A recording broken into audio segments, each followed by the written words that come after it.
तो कहानी की शुरुआत बुसाबा नाम की एक हाई स्कूल छात्रा से होती है। बुसाबा अपने स्कूल और अपनी टीम की लड़कियों को चिढ़ाती और परेशान करती थी, लेकिन किसी ने शिकायत नहीं की क्योंकि बुसाबा सबको बताती थी कि शिक्षक उसे बहुत पसंद करते हैं और किसी और की बात नहीं सुनते। समय बीतता है और एक नई छात्रा स्कूल में दाखिला लेती है, एक जिन नाम की लड़की। जिन बुसाबा की कक्षा में शामिल हो जाता है और जिनका पहला दोस्त ओन है। ओन और उसके समूह ने उसे सलाह दी कि पूरे स्कूल के साथ दोस्ताना व्यवहार करो, लेकिन बुसाबा से दूरी बनाए रखो, जो सबसे अलग है। वह सबसे झगड़ा करती है, समस्याएं खड़ी करती है और शिक्षक उसे कुछ नहीं कहते क्योंकि वह उनकी पसंदीदा छात्रा है। स्कूल का बाकी हिस्सा काफी अच्छा और मिलनसार है। उनकी बातचीत के दौरान हांग नाम की एक और लड़की उनकी मेज पर आ जाती है। वह और जिन एक ही स्कूल में पढ़ते थे और अब जिन को यहाँ देखकर वह बहुत खुश है। वह उन्हें बताती है, हमारे स्कूल में बुसाबा जैसी एक लड़की हुआ करती थी। सब लोग उसके साथ बुरा बर्ताव करते थे, लेकिन फिर एक दिन हम दोनों ने उसे सबक सिखाने का फैसला किया। हमने उसे ऐसा सबक सिखाया कि उसने फिर कभी किसी को परेशान नहीं किया। यह सुनकर ओन को लगता है कि जिन और हांग बुसाबा का मिलकर सामना कर सकते हैं। जब वे बातचीत कर रहे थे, तभी बुसाबा ने पास की एक मेज से हांग को आवाज दी। वह उसे चिढ़ाने लगती है। जिन को बहुत गुस्सा आता है। वह सोचता है कि यह अजीब लड़की खुद ही लोगों से झगड़ा कर रही है और उन्हें चिढ़ा रही है। वह उसे सबक सिखाने के लिए दृढ़ संकल्पित है। बास्केटबॉल स्टेडियम के अंदर बुसाबा जिन के समूह की एक लड़की को छेड़ती है, जिससे जिन क्रोधित हो जाता है। वह बुसाबा से कहती है, अगर तुम इतनी ही कूल हो तो लोगों को चिढ़ाना और खुद को इसके विपरीत साबित करने की कोशिश करना बंद करो।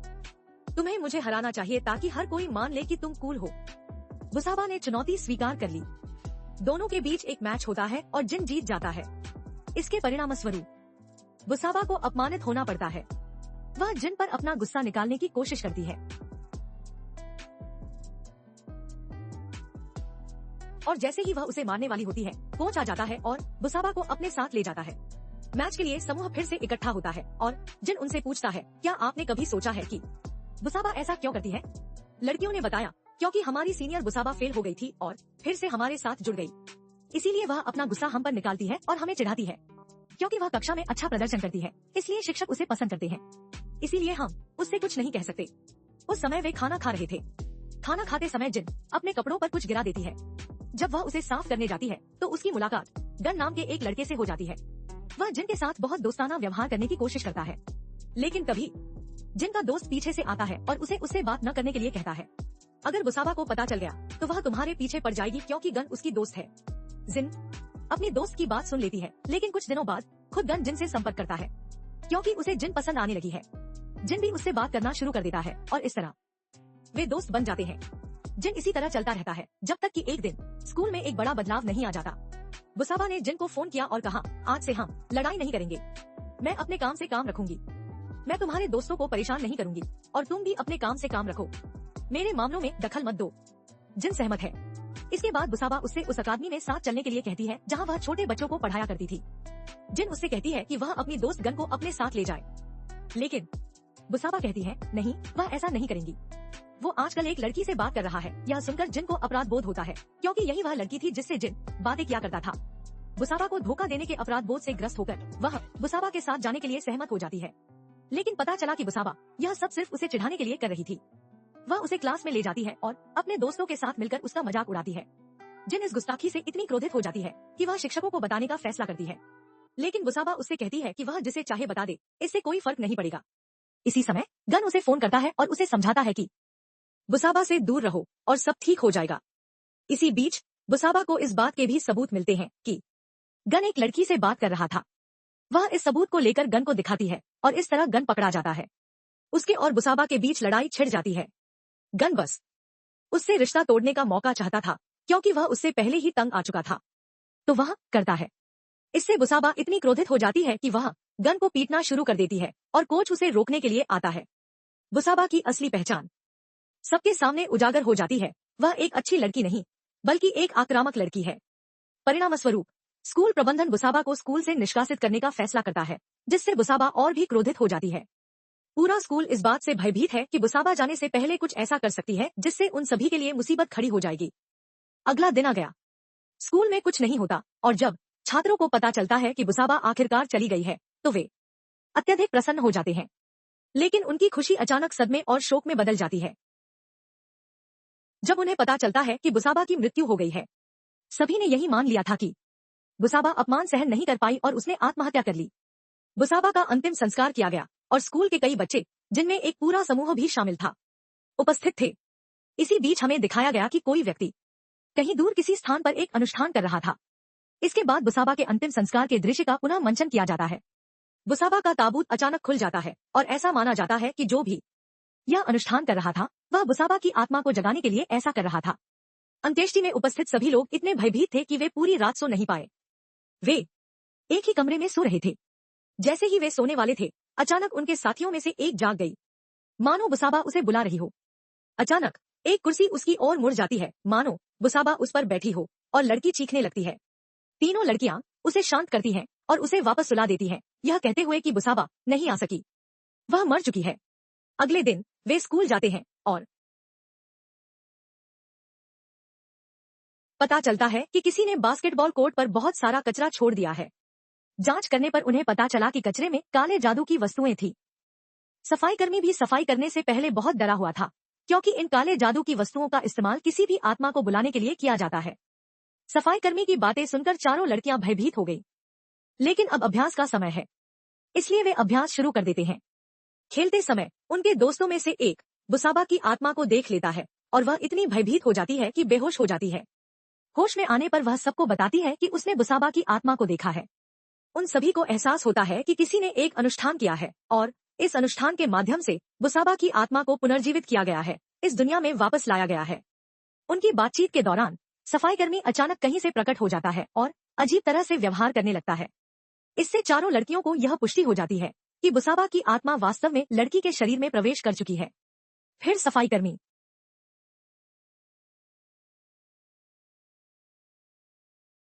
उनके सामने प्रकट होता है और कहता है, हाँ, मैं बुसाबा हूँ और मैं तुम चारों से बदला लेने आया हूँ। मैं तुम्हें जिंदा नहीं छोड़ूंगा। वे चारों बेहद भयभीत थे। जिन झटपट अपने मोबाइल फोन की लाइट जलाती है और उस आत्मा को भगाने की कोशिश करती है, और सचमुच वह आत्मा बुसाबा सफाईकर्मी के शरीर को छोड़ देती है। चारों लड़कियां डरकर गन के पास जाती हैं और उसे पूरी कहानी बताती हैं। गन उन्हें एक तांत्रिक के पास ले जाता है। उनकी जांच करने के बाद तांत्रिक समझाता है कि उनके संदेह सही हैं। एक आत्मा उनके आसपास मंडरा रही है, जिसे काले जादू के माध्यम से दुनिया में बुलाया गया है। उस आत्मा को बदला लेने के लिए बुलाया गया था। अगर इसे 3 दिनों के भीतर वापस नहीं भेजा गया तो यह तबाही मचा देगा और उन सभी को मार डालेगा जिन्होंने इसके साथ गलत किया है। लड़कियां पूछती हैं कि वे उस आत्मा को वापस भगाने के लिए क्या कर सकती हैं। वह समझाते हैं कि सबसे पहले उन्हें यह पता लगाना होगा कि आत्मा को किसने बुलाया था। एक बार जब वे ऐसा कर लेते हैं तो उन्हें उस व्यक्ति की काली जादू की वस्तुओं को जला देना चाहिए जिन्होंने आत्मा को बुलाया था। इससे आत्मा शरीर छोड़ देगी। तांत्रिक उन्हें एक खंजर भी देता है जो उन्हें उस आत्मा को मारने में मदद कर सकता है। इससे पहले कि तांत्रिक कुछ और समझा पाता, बुसाबा की आत्मा प्रकट होती है और जिन पर हमला कर देती है। वे पांचों डर के मारे भाग जाते हैं। अगले ही दिन से जिन अपने मिशन पर पूरी तरह से ध्यान केंद्रित कर लेती है, उसे उस व्यक्ति को ढूंढना होगा जिसने बुसाबा की आत्मा को बुलाया था। वह जाग गई। वह सुराग पाने के लिए बुसाबा के कमरे में जाती है। अंदर जाकर उसका सामना बुसाबा की आत्मा से होता है, जो उसे नीचे गिरा देती है और कहती है, तुम सबने मिलकर मुझे मारा था, है ना? अब मैं तुम सबसे बदला लूंगी। बस एक दिन की बात है, कल मैं तुम सबको एक एक करके मार डालूंगी। इसी बीच जिन अपने हाथ में खंजर लिए बुसाबा की आत्मा को उससे मारने की कोशिश करती है, लेकिन बुसाबा की आत्मा प्रकट नहीं होती। कुछ देर बाद हम परीक्षा हॉल में सभी छात्रों को देखते हैं। जब सभी छात्र परीक्षा दे रहे थे, तभी अचानक बुसाबा की आत्मा उनकी कक्षा में प्रकट हुई और सभी छात्रों को दिखाई देने लगी। छात्र घबराकर मैदान की ओर भागने लगते हैं। शिक्षक उन्हें शांत करने की कोशिश करते हैं, यह कहते हुए कि भूत प्रेत जैसी कोई चीज नहीं होती। तुम परीक्षाओं को लेकर तनाव में होगे, जिन ने कहा, इसीलिए आपको ऐसी चीजें दिखाई दे रही हैं। लेकिन बुसाबा प्रोफेसर के शरीर में प्रवेश करती है और सबको बताती है, मैं सिर्फ एक मतिभ्रम नहीं हूँ, मैं यहाँ सचमुच मौजूद हूँ। मैं यहाँ बदला लेने आई हूँ और मैं चली जाऊंगी। पांचों का समूह तो और भी ज्यादा डरा हुआ है। फिर एक लड़की उनसे कहती है, मैंने सुना है कि बुसाबा के पिता काला जादू करते हैं। यह सुनकर उन सभी को विश्वास हो गया कि उसके पिता ने ही उसकी आत्मा को बुलाया होगा। वे तुरंत उसके घर जाते हैं और अंततः काले जादू की वस्तुओं का एक बड़ा भंडार पाते हैं। इससे पहले कि वे उन वस्तुओं के साथ कुछ कर पाते, बुसाबा के पिता वहां पहुंच जाते हैं, जो यह दृश्य देखकर भयभीत हो जाते हैं और भागने का प्रयास करते हैं, लेकिन छत से गिरकर उनकी मृत्यु हो जाती है। इसके बाद वे बुसाबा के पिता के घर से सामान इकट्ठा करते हैं और घायल होने के बावजूद उन्हें तांत्रिक के पास ले जाते हैं। उन वस्तुओं को देखकर तांत्रिक उन्हें जलाने के लिए कहता है। बुसाबा चली जाएगी और आप सब सुरक्षित रहेंगे। शमन की सलाह का पालन करते हुए वे सभी वस्तुओं को जला देते हैं और यह जानकर आराम करते हैं कि अंततः उनका कुछ नहीं होगा। तनाव से मुक्त होकर सभी लोग घर लौटने लगते हैं और तभी गुन जिन को बुलाता है। गन से मिलने के दौरान जिन एक बाजार से गुजरता है जहां एक चाचा वही सामान बेच रहे हैं जिन्हें उन्होंने अभी अभी जलाया था। वह चाचा से पूछती है कि ये चीजें किस काम की हैं? चाचा बताते हैं कि इनका इस्तेमाल काले जादू को तोड़ने के लिए किया जाता है और यह सुनकर उसका डर और बढ़ जाता है। उसे एहसास है कि खतरा अभी टला नहीं है। उसे यह भी पता चलता है कि बुसाबा के पिता खुद जादू तोड़ने की कोशिश कर रहे थे और उन्होंने स्थिति को और भी बदतर बना दिया। अब वे बच नहीं पाएंगे। जिन ने पुष्टि की कि बुसाबा कहीं नहीं गई थी। वह यह भी सोचती है कि बुसाबा को इस दुनिया में वापस बुलाने की जिम्मेदारी किसकी थी। अगर उसके पिता ने उसे फोन नहीं किया होता तो वह पहले से ही डरी हुई होती। 12 बजे के बाद हम देखते हैं कि बुसाबा ने अपना उत्पात मचाना शुरू कर दिया है। वह पहले तो तांत्रिक को यातना देती है और फिर उसकी हत्या कर देती है जिसे उसने पहले ही बुरी तरह घायल कर दिया था। उसके बाद बुसाबा एक और दोस्त के पास जाती है और उसे भी यातना देकर मार डालती है। बुसाबा ने अब गन को अपना अगला शिकार बनाने का लक्ष्य रखा है। गन को महसूस होता है कि कोई उसकी कार का पीछा कर रहा है लेकिन वह पहचान नहीं पाता कि वह कौन है। भयभीत होकर वह बाहर निकलने की कोशिश करता है और जिन भी कार खोलने की कोशिश करता है लेकिन जिन गन को बाहर निकालने में असमर्थ है। बुसाबा खुद को गन के सामने प्रकट करती है और गन भयभीत होकर अपना होश खो बैठता है। बुसाबा अपनी कार पर नियंत्रण कर लेता है, एक दुर्घटना को अंजाम देता है और उसे मार डालता है। केवल 3 लोग ही जीवित बचते हैं। जिन भी अब भयभीत है उसे यह सोचकर डर लग रहा है कि कहीं वह या उसके दोस्त अगले शिकार न बन जाएं। वह अपने दोस्तों को ढूंढना शुरू कर देती है लेकिन यहाँ हम उसकी दोस्त को बास्केटबॉल कोर्ट में बैठकर प्रार्थना करते हुए देखते हैं। और अपनी सहेली से कहती है कि उन्हें बाकी सबको फोन करना चाहिए लेकिन हांग बताते हैं कि बाकी सभी लोग मारे जा चुके हैं। अब सिर्फ हम दोनों ही बचे हैं और अब हमें बुसाबा की आत्मा की मुक्ति के लिए प्रार्थना करनी चाहिए।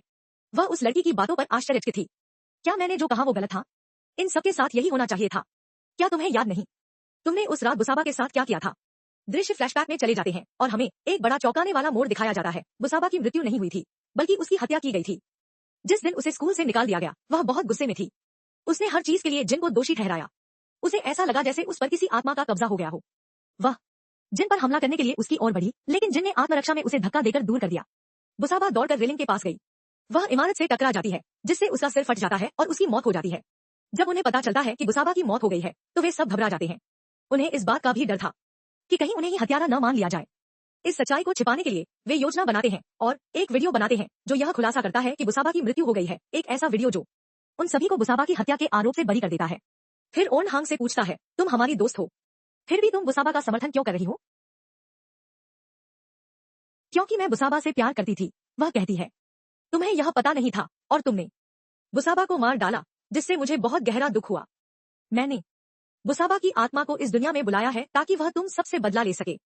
इसके बाद हांग बुसाबा के लिए ओन पर हमला करना शुरू कर देता है और उसी क्षण बुसाबा वहां पहुंच जाती है। जिन अपने दोस्त को बचाने की कोशिश भी करती है लेकिन वह ऐसा करने में असमर्थ रहती है। फिर बुसाबा उससे कहती है, तुम्हें क्या लगता है क्या मैं तुम्हें जाने दूंगी या आसानी से मार डालूंगी? ऐसा नहीं होगा जिन, मैं तुमसे बदला लूंगी। मैं तुम्हें मार डालूंगी और तुम्हारे शरीर में रहूंगी। मैं वो जिंदगी जीऊंगी जिसकी मैं हकदार हूं और अंत में तुम मारे जाओगे। जैसे ही वह यह कहती है दृश्य कुछ समय बाद के एक दृश्य में बदल जाता है। स्कूल में सभी का मानना था कि वे चारों दोस्त उस दिन किसी दुर्घटना में मर गए थे। अब जिन के समूह में जिन और केवल एक और दोस्त ही बचे थे लेकिन किसी को भी इस बात की जानकारी नहीं थी कि जिन भी जीवित नहीं है। जिन के अंदर वही बुसाबा थी जो अब भी उन सबको परेशान करती है।